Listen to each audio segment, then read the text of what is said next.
হাসিনার একটা চুল স্পর্শ করতে পারবেন না। ভারত থেকে ধরে আনা তো দূরের কথা, এই মুহূর্তে তিনি যে টিকিটটা হাতে পাইছেন, যেটা মোদী সরকার স্পেশালি ফর শেখ হাসিনা আয়োজন করেছেন, সেই টিকিট দিয়া কোথায় খুঁজবে শেখ হাসিনাকে?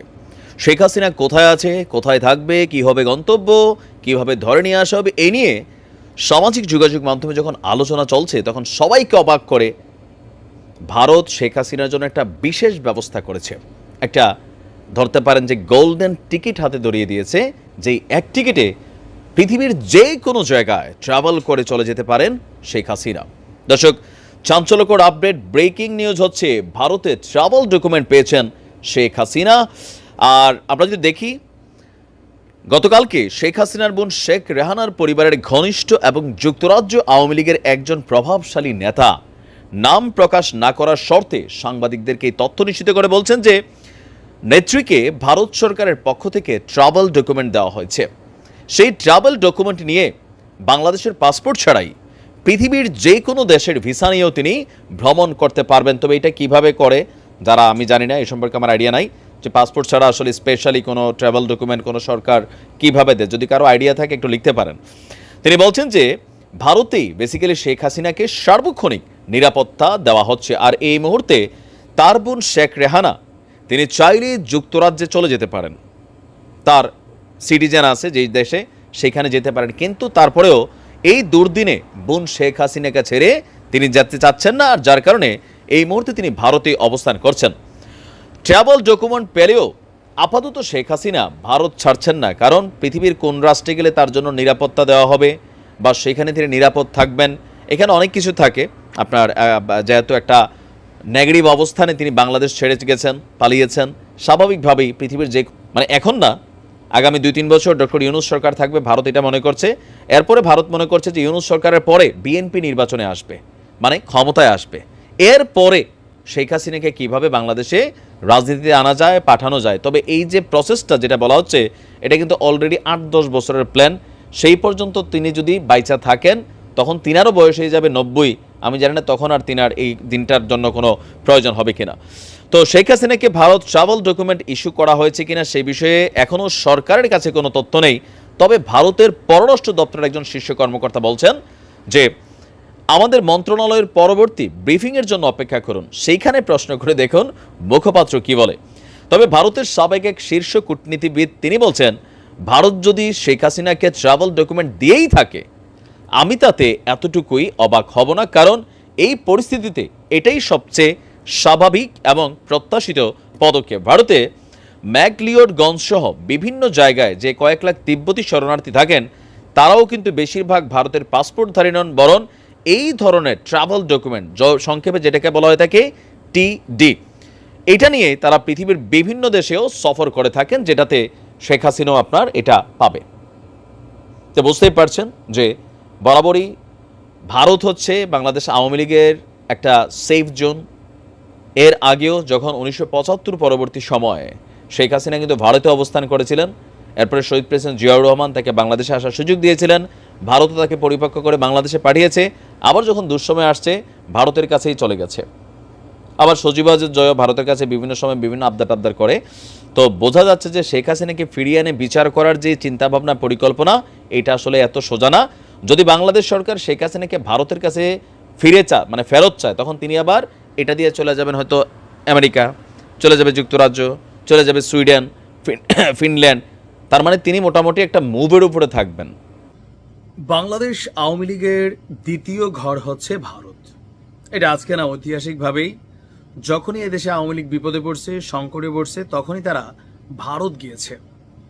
আওয়ামী লীগ সরকারের পতনের পর শুধু শেখ হাসিনা না, বলা হয়ে থাকে যে বাংলাদেশ থেকে আওয়ামী লীগের ধরেন যত পার্সেন্ট মানুষ দেশ ছেড়ে পালিয়েছে বা ত্যাগ করেছে, এদের মধ্যে সিংহভাগ প্রায় 80-90% নেতা, কর্মী, এমপি, মন্ত্রী সবাই ভারতে অবস্থান করছেন।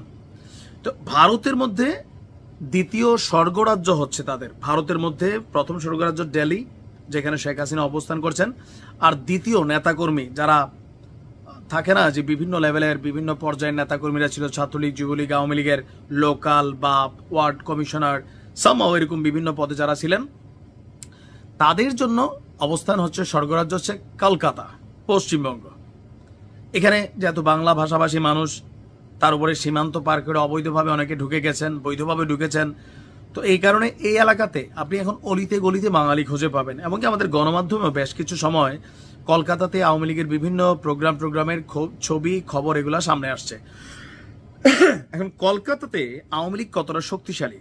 অনেক শক্তিশালী। কিন্তু এখন ভারত, বাংলাদেশ, পাকিস্তান এই আশেপাশের রাষ্ট্রগুলোতে যখন টাকা থাকে, পাওয়ার পলিটিক্স কিন্তু সেখানে কাজ করে যায়। এমনটাই আমরা দেখলাম যে এতদিন যা ভারতে যা দেখছি, গতকালকে আমার কাছে মনে হয়েছে এটা আওয়ামী লীগের পাওয়ার পলিটিক্স কাজে দিছে।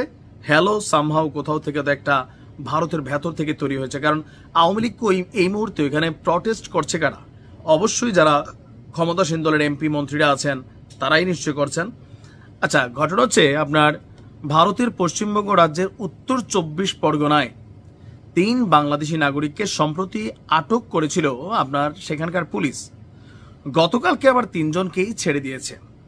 আটককৃতদের মধ্যে 2 জন হচ্ছেন বাংলাদেশ আওয়ামী লীগ এবং সহযোগী সংগঠনের নেতা, আর আরেকজন হচ্ছেন বাংলাদেশ পুলিশের এসপি পদমর্যাদার একজন কর্মকর্তা।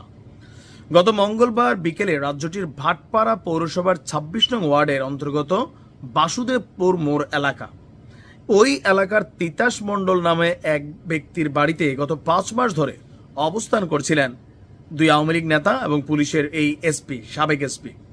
স্থানীয় বাসিন্দাদের সন্দেহ হলে তারা বিষয়টি পুলিশকে জানায়। এরপর জগদ্দল থানার পুলিশ সেখানে গিয়ে 3 জনকে আটক করে নিয়ে আসে।